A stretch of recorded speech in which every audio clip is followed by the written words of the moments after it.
parte de trazadores cúbicos o también conocidos como spline cúbicos. Vamos a ver otro tipo de interpolación, aparte de la interpolación de Lagrange que miramos en la clase anterior, y vamos a ver las condiciones que deben cumplir estos trazadores cúbicos. La idea central de lo que tenemos nosotros con los trazadores o con lo que es en sí la interpolación es que, por ejemplo, imagínense que yo tengo este pato que aparece ahí en el libro y yo quisiera hacer la interpolación de la parte superior de este pato de aquí. Entonces, ¿qué es lo que hace normalmente uno? Tengo un pato cualquiera y lo que hace es posicionar esto en un sistema de referencia. Entonces, por ejemplo, supongamos que este pico de aquí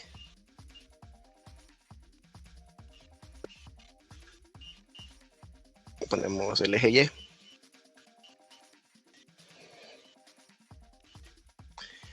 Y podemos poner el eje horizontal X aquí donde queramos. Vamos a seguir la misma idea de este pico de aquí.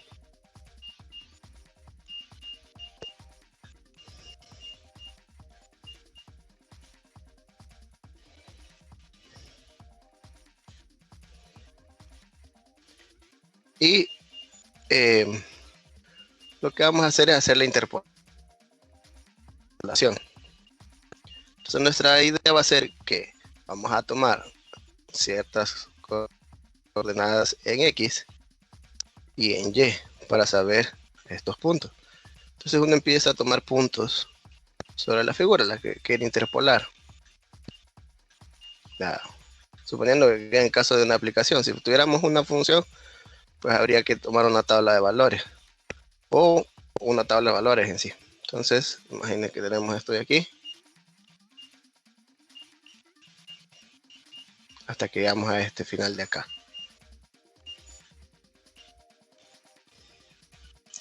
Entonces venimos nosotros y lo que vamos a obtener es todos esos puntos con coordenadas X y Y. Entonces, por ejemplo, este de aquí sería 0, 0 y así sucesivamente. Empezamos a llenar nuestra tabla de valores. ¿Qué es lo que hemos visto? Que lo que hace la interpolación de Lagrange es que agarra todos esos puntos que tenemos y empezamos a construir un polinomio que pase por todos esos puntos y sabemos que el grado del polinomio se ve afectado por la cantidad de puntos que tengo.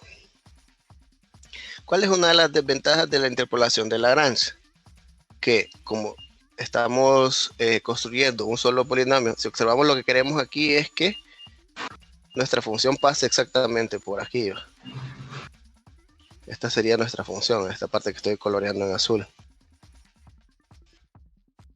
Toda la parte del lomo.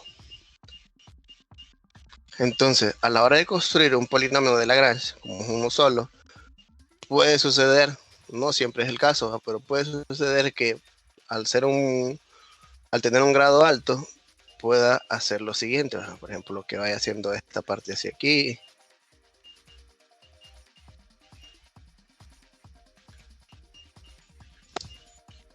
Él va a ir acomodándose a los puntos, pero solamente a los puntos en que está definido. Entonces, aquí tendríamos un polinomio, un solo polinomio de Lagrange.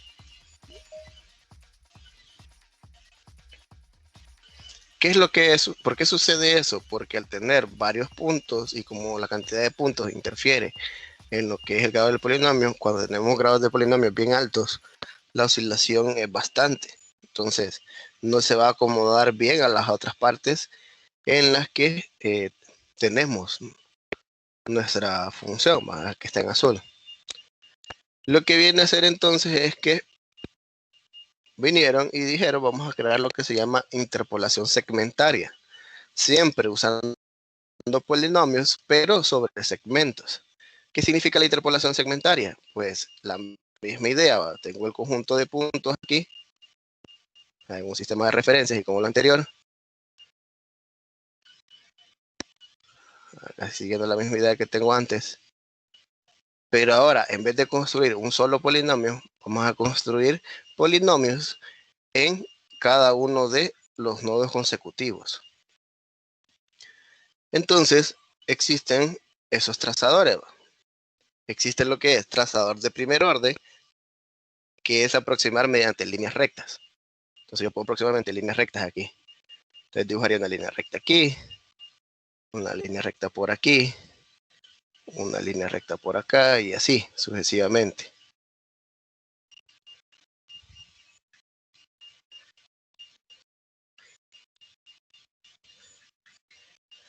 Ya, entonces imagínense que quito el pato. Entonces, ¿será una buena aproximación del pato? Entonces, no.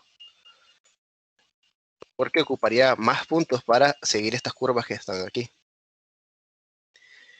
Entonces, los trazadores de primer orden, que son rectas las que se construyen, no son muy buenos para hacer la interpolación, porque como son líneas rectas no generan esas curvas. Entonces se crearon lo que son trazadores de segundo orden, que es que en vez de líneas rectas voy a aproximar mediante parábolas. Entonces se tiene que construir una parábola entre los dos puntos, otra parábola, y así sucesivamente. Entonces llegamos al trazador cúbico, que la ventaja del trazador cúbico, por ser polinomios de grado 3, lo que se construye entre dos nodos consecutivos, mejoran bastante la aproximación porque va a respetar lo que es la continuidad, va a respetar lo que es la primera derivada, es decir, las pendientes entre los nodos, y también va a respetar que son los cambios de concavidad.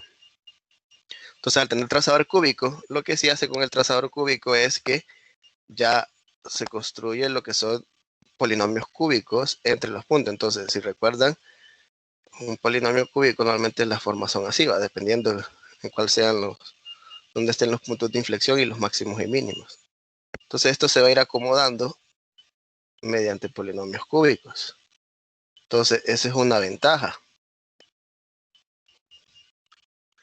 Debido a esa oscilación, o esos cambios de concavidad y lo que son las pendientes en estos polinomios. Entonces, cada vez se va a ir mejorando lo que es la interpolación.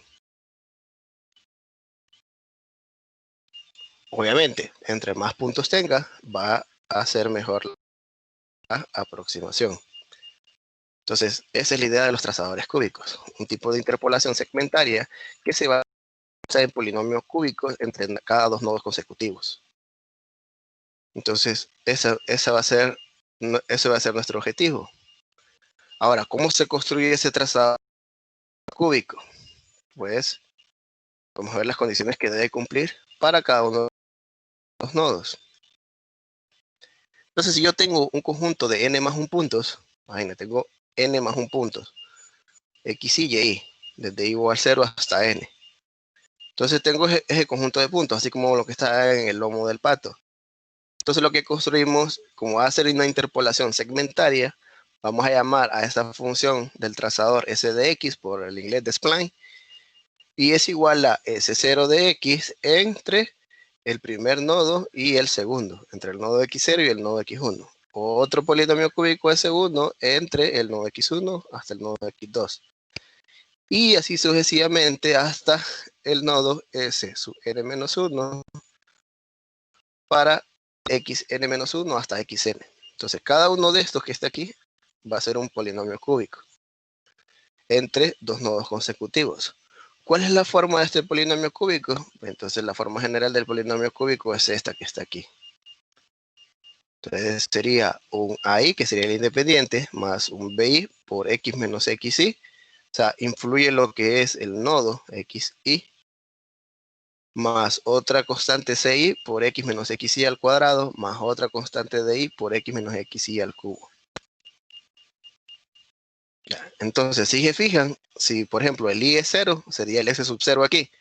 Entonces aquí quedaría a sub 0, b sub 0, x sub 0 y así sucesivamente. Pero el s sub 0 va del nodo x0 a x1. Entonces, estos que están aquí va a ser el extremo izquierdo del subintervalo en el cual estamos trabajando. Entonces, cuando es S1, entonces aquí va a aparecer X1 e igual. El extremo izquierdo de nuestro intervalo. Entonces, ese trazador S de X tiene que cumplir estas 6 condiciones para que pueda satisfacer todas las condiciones necesarias para que la gráfica siga ciertas condiciones, que son en sí. Primero, que el S de X es un polinomio cúbico. Pues en efecto, si cada uno de estos es un polinomio cúbico, en general el S de X va a ser un polinomio cúbico. La segunda condición es que el S del X sub J tiene que ser igual al F de X sub J. Es decir, tanto el trazador como las imágenes de la función en los nodos deben de ser iguales. Si recuerdan, esta es la condición que se cumplía en lo que era el polinomio de Lagrange, que era la única que debe cumplirse. Bien, entonces tanto el trazador como la función pasan por las mismas imágenes de los nodos. La tercera condición ya tiene que ver con lo siguiente, dice el S sub J más 1 del XJ más 1 debe ser igual al S sub J del XJ más 1. Entonces, se agarra un nodo en particular, XJ más 1, y se evalúan los dos trazadores, el de la derecha y el de la izquierda. Si observan aquí, aunque aquí aparece índice J y aquí aparece índice I, es lo mismo. En este nodo de aquí, en el X sub I más 1, antes está el trazador S sub I y después está el trazador S sub I más 1. Entonces, ¿qué indica esta condición? En este nodo en particular, el trazador de la izquierda, al evaluarse en este nodo, tiene que ser igual al trazador de la derecha en ese nodo. Y esto lo que indica es que tiene que cumplirse la condición de continuidad. O sea, lo que espera es que haya continuidad en el trazador. Y tiene que ver que cada polinomio cúbico tiene que coincidir. Entonces, ya chequeamos eso de la continuidad. Un polinomio lineal o el trazador de primer orden cumple esa condición. Sí, que si teníamos un nodo, puede venir una recta por aquí. Ese sería el S sub I. Pero por el otro lado puede ser esto de aquí. Y este sería el S sub I más 1 de X. Para un nodo en particular XI. Entonces, las rectas cumplirían la condición de continuidad. Pero nosotros no queremos que solamente sea continua. Entonces, aparece la condición número 4 y si se fijan es la misma idea, la condición 3, solo que con la primera derivada. Entonces, viene la condición de la primera derivada, que es la situación geométrica que quede cumplirse ahí. Que tanto la pendiente por izquierda en el nodo X y más 1 tiene que ser igual a la pendiente por derecha en ese nodo X y más 1. ¿Para qué? Para que no suceda esto de aquí. Para que no hayan picos en la función. O sea, no genere esos picos. Y lo que se quiere lograr es que haya suavidad entre dos trazadores consecutivos. Que se logre esa suavidad de la curva. Y no se genere esto. Que eso tendría que cumplirse con la condición para un trazador cuadrático. Un trazador que utilice polinomios de grado 2. Pero aparte de cumplir la primera derivada, también tiene que cumplir la condición de la segunda derivada. ¿Qué es lo que pasa con la segunda derivada geométricamente? Entonces ya tiene que ver con las concavidades. Entonces, queremos ver esos cambios de concavidad también en esta parte de aquí. Que aparte, porque una parábola puede venir así, pero la otra puede ser que ese cambio de concavidad sea más pronunciado que el otro. Entonces, eso es lo que se logra con la segunda derivada, que esa concavidad también se cumple.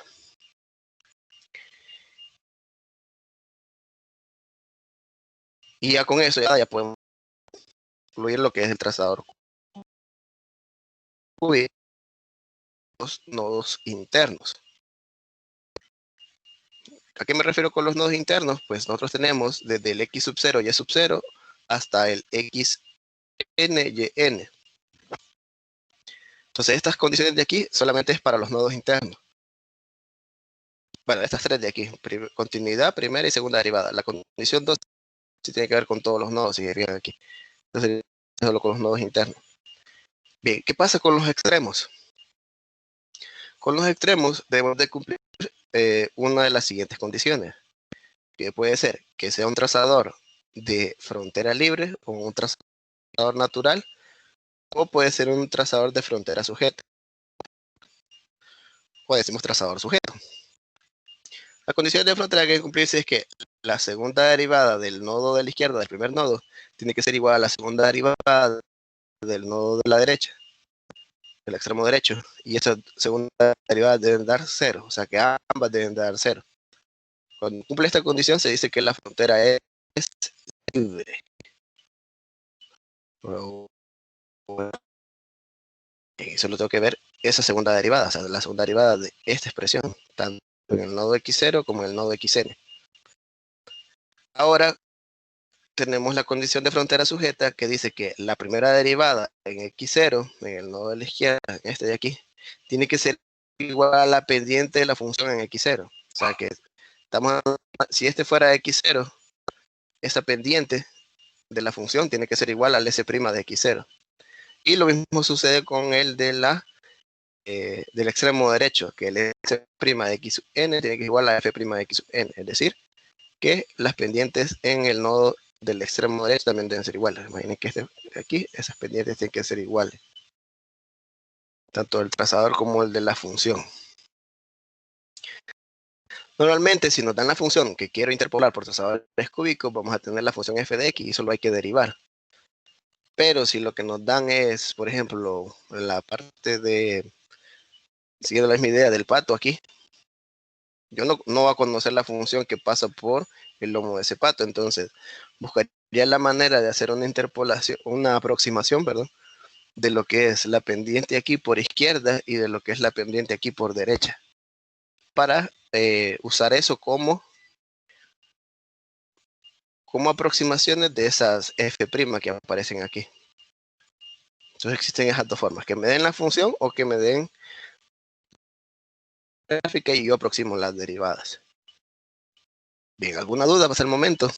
Todo debe cumplir, de cumplirse esas 6 condiciones de ahí y siempre se especifica si es libre o si es sujeto.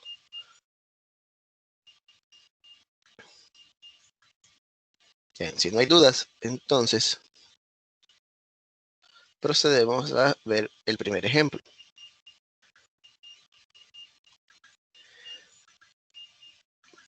Me dicen en este ejercicio que tengo la función S, un trazador cúbico natural. Ya me dicen que es natural ya aquí. Entonces, eso es importante verificar desde un inicio qué tipo de trazador es. Entonces, trazador cúbico natural. Me dice que ese trazador cúbico natural interpola los puntos 0 con 0.1, 1 con 0.5, 2 con 2.0 y 3 con 1.5.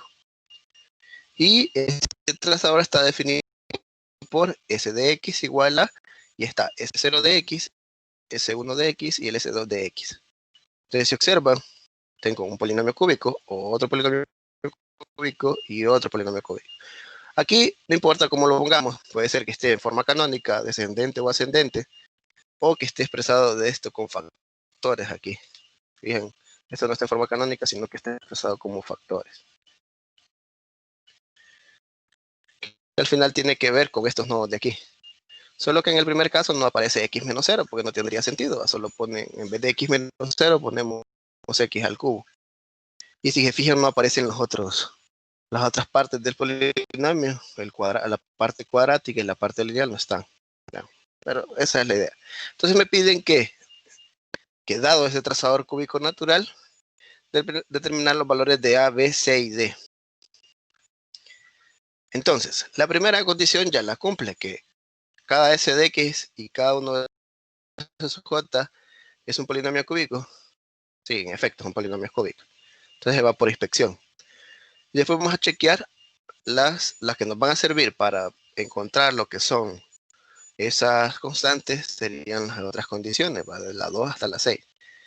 La condición 2 dice que el S de X sub J tiene que ser igual a F de X sub J para todos los nodos que tenga. Entonces normalmente le llamo a esto, no sé si tiene nombre, le llamo la condición de imágenes.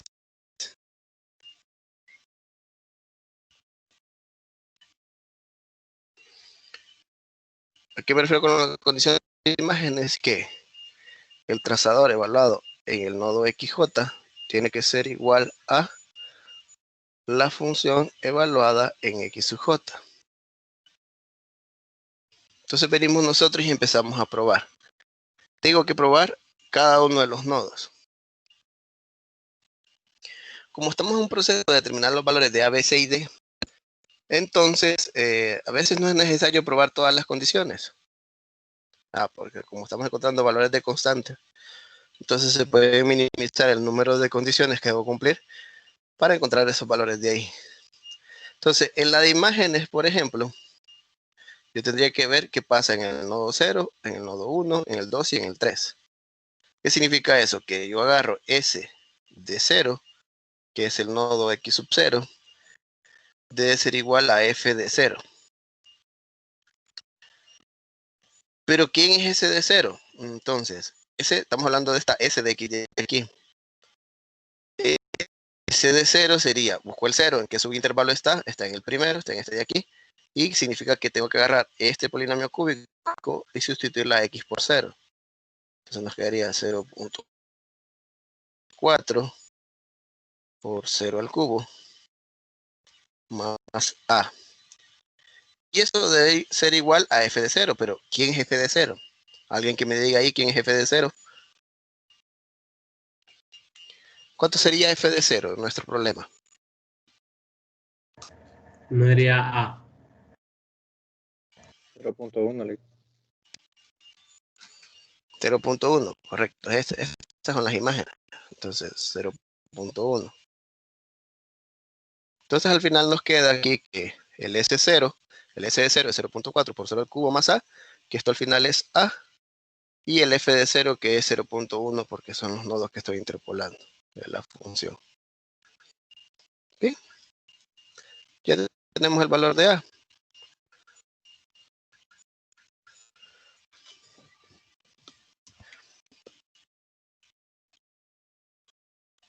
Ya, ¿qué más tendría que probar? Podría agarrar S de 1 igualado a F de 1. O sea, solo lo voy a hacer, aunque no me va a servir para encontrar una de las incógnitas que hay. Si yo tengo que encontrar S de 1, tiene que ser igual a F de 1, porque es el otro nodo que sigue. Este es el nodo X sub 1. ¿Y ese sub 1 qué es? Entonces, S de 1, busco dónde está el 1, en qué subintervalo está. Está en el segundo, está aquí. Entonces, sustituyo en este S sub 1. Si yo sustituyo S de 1 aquí, ¿cuánto nos quedaría?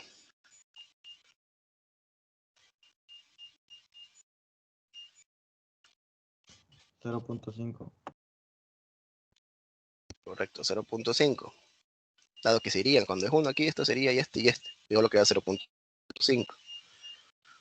Y el F de 1, por las imágenes que están aquí, es 0.5. Entonces sí se cumple. Entonces es cierto. Como el ejercicio lo que nos pide es que ya ese SDX es un trazador cúbico natural y lo que nos están pidiendo el valor de las incógnitas, pues como les digo, no hay que ver todas las condiciones de las imágenes. Pero si por ejemplo el problema lo cambiara y no aparecieran las incógnitas, sino que aparecieran números y me dijeran, ese es un trazador cúbico natural, como que fuera una pregunta, entonces ahí sí tengo que verificar todas las condiciones. Y si se cumplen todas las condiciones, ya puedo decir de que sí es un trazador cúbico. Si una de las condiciones falla, entonces decimos que no es un trazador. Entonces ya miramos que con la condición de imágenes podría ser lo mismo. Si yo agarro el otro nodo que es ese de 2, chequeo aquí, ese de 2 se hacen 0 todo esto y queda 2.0 y fijo la imagen de 2 que es 2.0, cheque, también se cumpliría. Entonces eso lo podrían hacer como una manera de práctica. Ahora, hay que ser bien intuitivos para, por ejemplo, cómo yo encuentro esa B.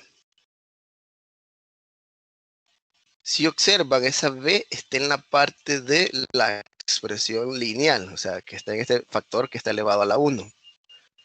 Entonces, normalmente cuando están aquí, en el de grado 1, normalmente esos se encuentran con la condición de continuidad o la condición de primera derivada.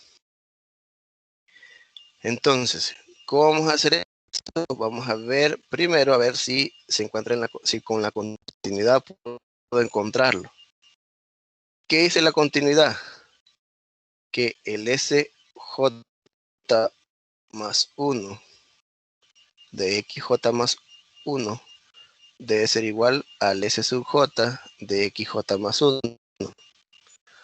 ¿Cómo interpretamos eso? Pues la continuidad, por lo que aprendimos en cálculo.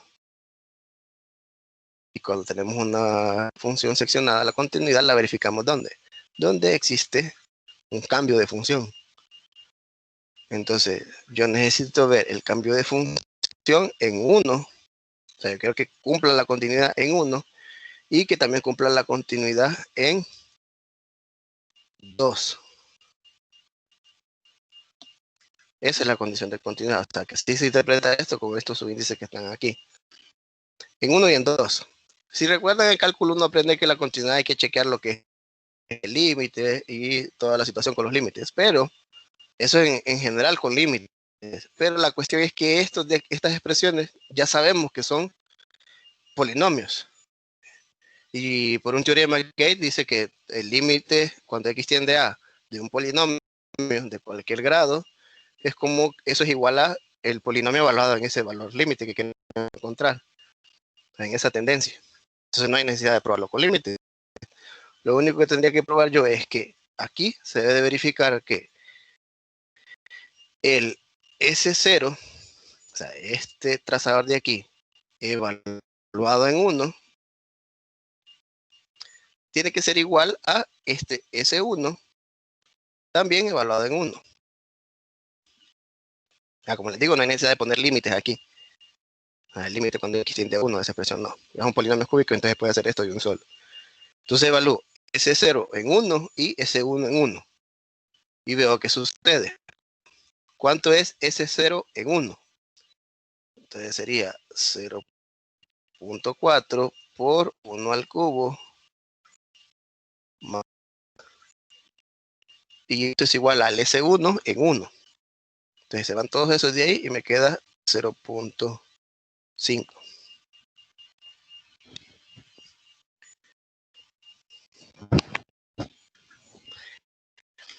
¿Qué sucede con la expresión aquí? Nosotros ya tenemos el valor de A aquí, pero miren que es la condición de continuidad. Si nosotros chequeamos esto de aquí, 1 al cubo es 1 por 0.4, 0.4 más A igual a 0.5. Entonces, A que es igual 0.5 menos 0.4, 0.1. Y encontramos otra forma de encontrar la incógnita A. O sea, con la de continuidad ya encontré lo que es A. Y con la condición de imagen también puedo encontrar lo que es A. Entonces existen esas dos formas. Entonces la continuidad no me ayuda mucho para encontrar a B. ¿Qué podría hacer? Usar continuidad en S1 y S2 cuando Puedo X es usarla, igual a 2. puedo encontrar, puedo agarrar S1 en 2 y S2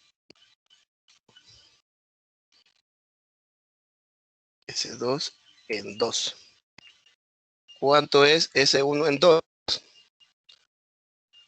Entonces aquí sí hay que calcular, porque S1 en 2, habría que calcular aquí. Todos estos factores que están acá adentro serían 1. Entonces, ¿qué nos quedaría? Menos 1 al cubo. O sea, nos quedaría menos 1 al cubo, más 1.2 por 1, o sea que es 1.2, más B, más 0.5. Entonces los números darían al final 0.7. Aquí nos quedaría 0.7 y aquí nos quedaría 2 menos 1, 1, aquí B.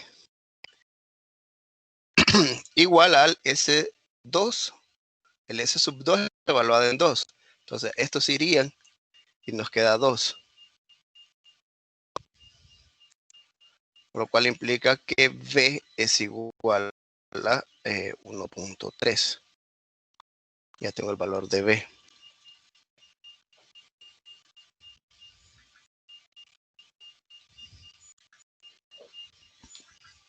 ¿De acuerdo? Ya encontré el valor de B, ya tengo el valor de A y tengo el valor de B. Entonces se fijan que ya con la condición de continuidad en el otro nodo, como estos al evaluar en 2 se van las constantes C y D, ya solo me queda una sola variable y así la puedo encontrar. En algunos casos hay algunos problemas que quedan dos, entonces opciones. Posiblemente aquí me quede como un C más B igual a algo.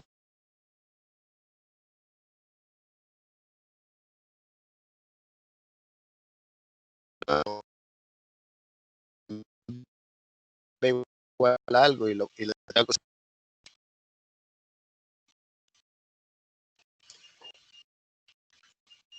La primera derivada, que sería esto mismo que está aquí, solo que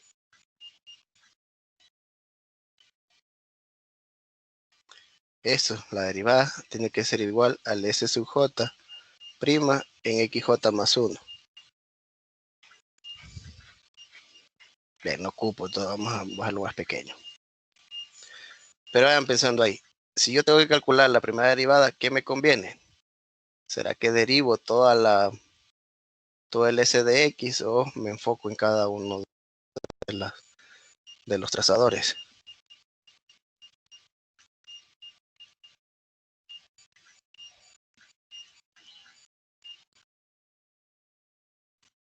Entonces venimos y sería la misma idea que acabamos de hacer con la continuidad aquí, solo que con las derivadas. ¿Qué tendría que chequear?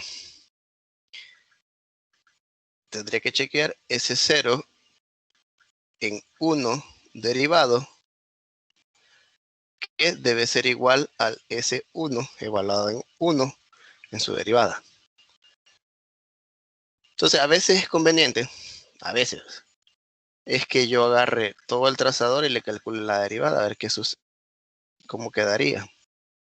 ¿Qué sería S' de X? Entonces, el primero sería S0' de X. Y la primera derivada de esto es 1.2 X cuadrado.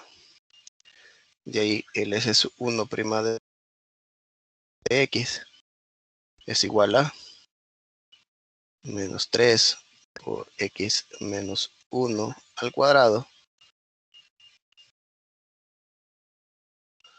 más 2.4 por X menos 1 más B. Siempre con los mismos subintervalos que aparecen aquí. Pues solo va a ser esas dos derivadas. Pues, es la tercera. ¿Qué pasa cuando yo agarro el S0' evaluado en 1? Me queda que en 1 sería 1 al cuadrado, 1 por 1.2, 1.2. Y eso debería ser igual al S1' evaluado en 1. Observan, al agarrar el S1' evaluado en 1, sería este y sería este. Y nos quedaría B. Miren algo aquí, algo interesante. Nos dice que B vale 1.2, pero eso es con la condición de la primera derivada. Y con la condición de continuidad dice que es 1.3. Entonces, aquí, pues los dos A nos dieron lo mismo, pero aquí sí son diferentes. Entonces, habría que ver cuál sería el correcto o será que ambos son correctos. Lo vamos a ir viendo más adelante.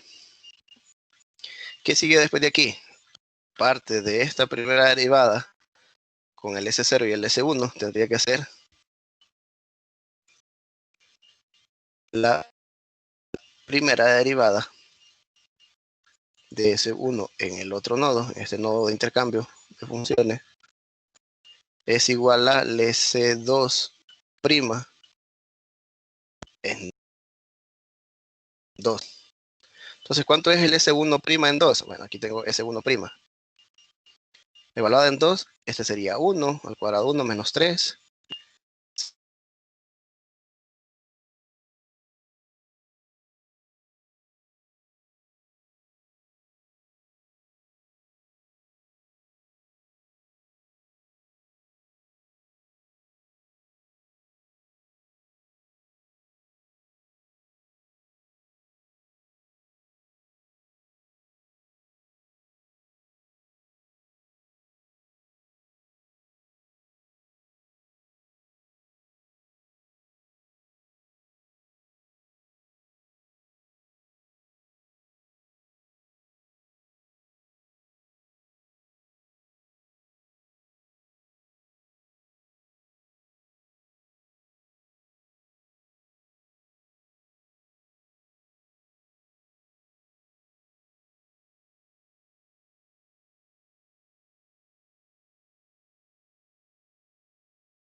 Me desconecté.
Buenas, mejor. Sí. Me sacó de repente Teams. Vamos a ver. Bien, miren la pantalla aquí. ¿Qué te iba diciendo? Voy a ver la condición de la segunda derivada. Y quiero chequear la segunda derivada. Siempre es la misma estructura de la primera, solo que ahora es con la segunda derivada. Entonces, sería esto mismo. S0 bi'prima en 1 igual a S1 bi'prima en 1. Entonces les está preguntando que cuánto es S0 bi'prima en 1.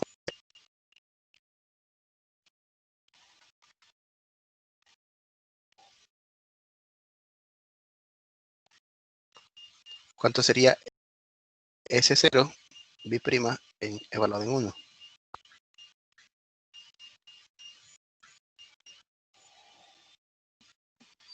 2.4.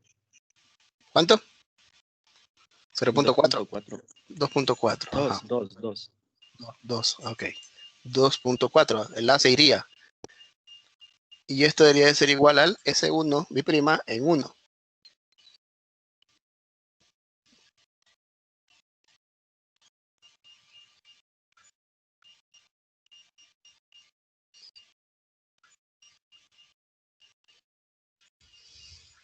¿Cuánto quedaría el S1 bi'prima en 1? Recuerden que como es la segunda derivada, el independiente se iría, el lineal también se iría. Y este, aunque tenga la segunda derivada, siempre queda el factor x menos 1. Entonces, al evaluarlo en 1, este también desaparecería. Entonces, prácticamente es la segunda derivada de esto, evaluada en 1. Y la segunda derivada de esta expresión es 2.4.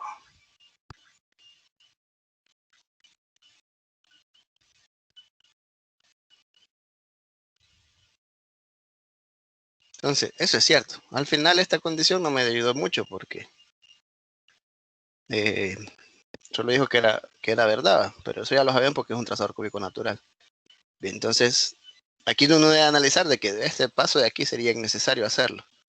Vamos al otro. Necesitaría determinar cuánto es el S1 bi'prima en 2, que debe ser igual al S2 bi'prima en 2.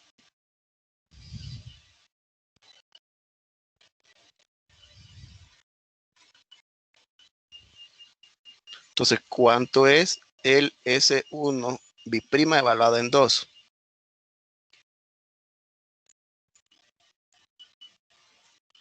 Como dije anteriormente, la misma situación va. Este se iría en la segunda derivada, este también se iría en la segunda derivada, pero sí quedarían estos de aquí. Pero la segunda derivada de este en 2, no, ahí sí no se cancela porque el factor es x menos 1. Entonces quedaría menos 6 por x menos 1. Y como es 2, entonces sería menos 6. Y aquí quedaría en la segunda derivada 2.4. Entonces al final tendríamos menos 6 más 2.4. Que da menos 3.6.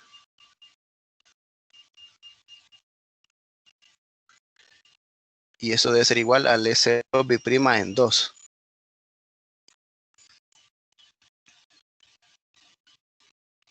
¿Todos de acuerdo que es menos 3.6? No sé si les dio así o me estoy equivocando yo.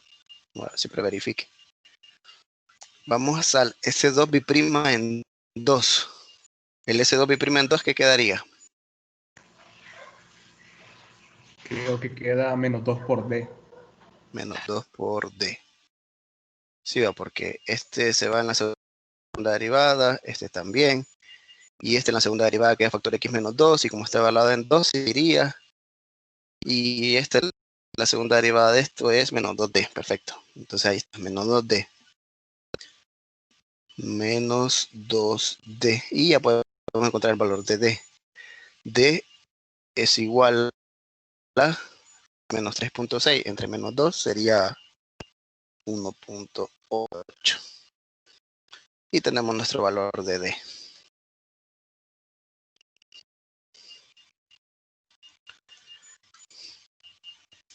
Bien. Ya probamos continuidad, primera derivada, segunda derivada, pero todavía nos falta una incógnita por determinar, que sería el valor de C. Entonces, para encontrar el valor de C, lo que nos faltaría sería todavía la última condición, que tiene que ver con las condiciones de frontera. Entonces venimos nosotros aquí y empezamos a ver condiciones de frontera.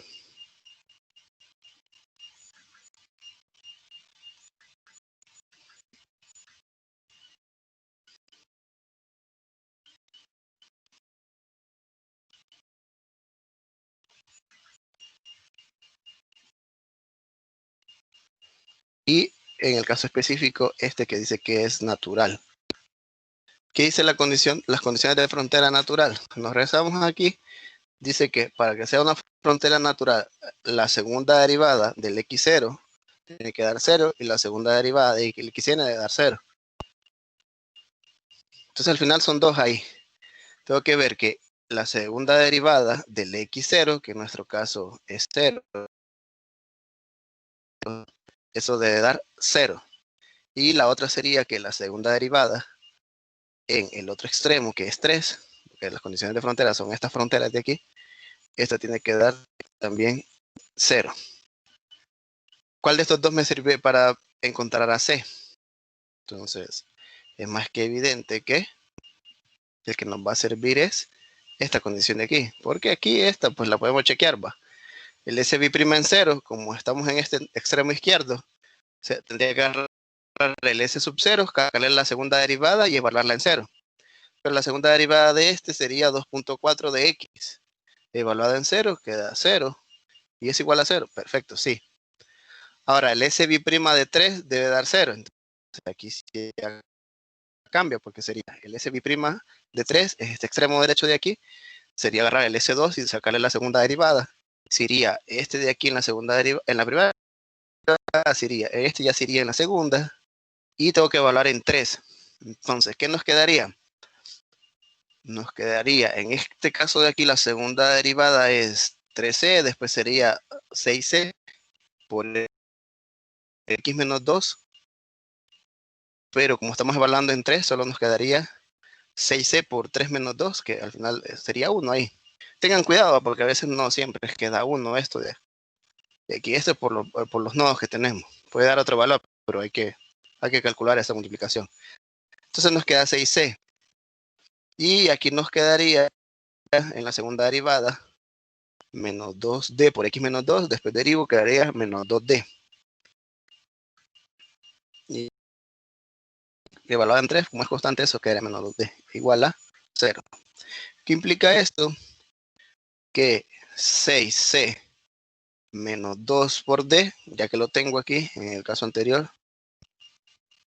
Eso me debe dar 0. Entonces, al final, ¿cuánto vale C? ¿Cuánto les da ese cálculo de C?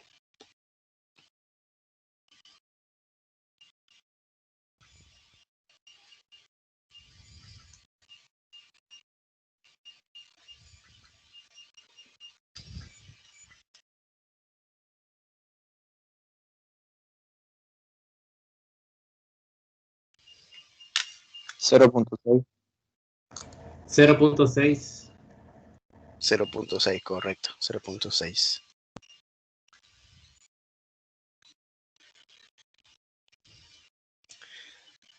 Bien, y terminaría el ejercicio. Ya tengo todos los valores. Entonces, en conclusión, ¿qué tengo? Tengo aquí, por tanto, los valores son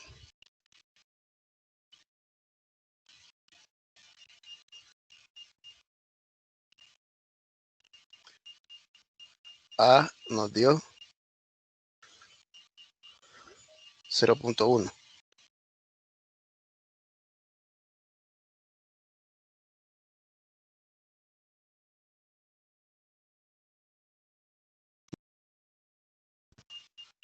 Entonces sería 1.3 aquí. Nos dio 0.6 y T nos dio 1.8. Bien, y esa sería la respuesta final.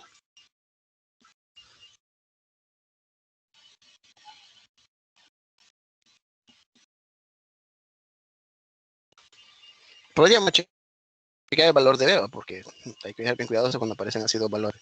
Que, por ejemplo, aquí solo hablamos S de 0 y S de 1. Podríamos que tiene que ser igual a F de 2 para ver cuál de los dos cumple. Y si, por ejemplo, hubiera problemas con el C o el D, entonces habría que evaluar el S de 3 también. Entonces, chequear, va, si por ejemplo quiero chequear S de 2, S1 en 2, aquí quedaría menos 1. Quería así, va, menos 1.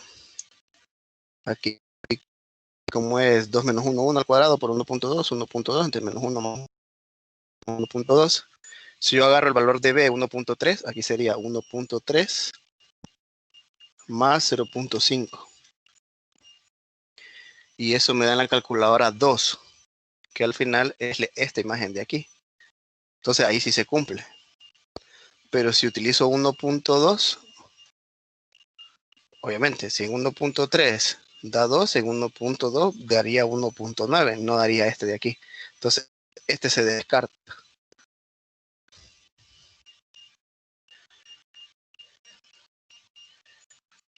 Bien, y ya tenemos los valores. Ahorita estamos viendo un problema en que hay que encontrar el valor de las constantes en el trazador. Para hacer la construcción es prácticamente lo mismo, solo que tendríamos todas las incógnitas. Aquí son pocas incógnitas, pero lo que tendríamos para hacer toda la construcción son estas incógnitas de aquí. Van a haber 4 incógnitas por cada uno de estos trazadores. Entonces, por ejemplo, para este que tiene 4 puntos, si observan bien, hay 3 trazadores. Y si en forma general son 4 incógnitas por trazador, habrían 2 incógnitas en total por determinar. Entonces, es lo que hace uno. Normalmente cuando ya se construye, sí se va respetando el orden aquí de las imágenes, después continuidad, después primera derivada, segunda derivada y por último las fronteras. En el caso de verificar, uno sí puede saltarse aquí. O sea, cuando quiere encontrar algunas constantes que están aquí, puede saltarse en el sentido de que puedo poner primera derivada, después puedo pasar en fronteras, o sea, orden específico cuando hay que encontrar el valor de incógnitas. ¿Alguna duda que tengan con respecto a la construcción? Vamos a ver la construcción en la siguiente clase. De dos formas distintas para que miren cómo se construye. Entonces, hasta el momento, ¿tienen dudas?